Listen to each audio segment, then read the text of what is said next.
Chantal Goya, vous avez une naïveté et en même temps vous avez beaucoup de force. Il paraît qu'à 3 ans et demi, vous avez sauvé toute votre famille de la mort parce que vous étiez... racontez-nous.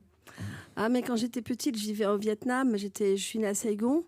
Et maman m'a eu à 17 ans. Elle m'a mis au fond de sa classe en première. J'étais dans un petit panier, déjà, à moi. Et puis après, c'est une nounou chinoise qui s'occupait de moi. Puis après, c'était la plantation de caoutchouc. Donc, c'est une plantation de 10 000 hectares, un peu isolée, même très isolée. Je suis l'aînée des enfants.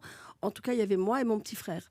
Et quand j'avais 3 ans, il est évident que c'est la période la plus dure. C'est tout le Viet Cong, c'est de l'arrivée des communistes.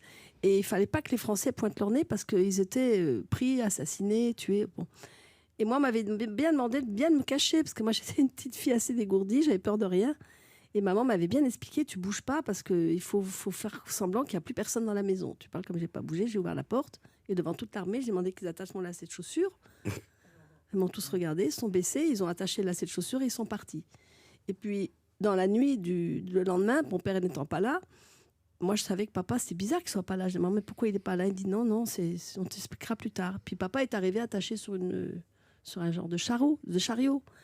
Et là-dessus, ils ont dit à mon père, dites au revoir à votre famille parce qu'on va vous tuer, on va vous couper la tête. Et je suis avancée, j'ai dit, mais vous couperez la tête de papa, ça va pas, non? C'est un être humain, c'est quelqu'un comme vous. C'est pas dit un être humain à l'époque, j'ai dit, c'est mon papa. Ils l'ont lâché, il est revenu à la maison. Puis après, il a fallu partir très vite à Saigon et de là prendre un grand bateau pour la France.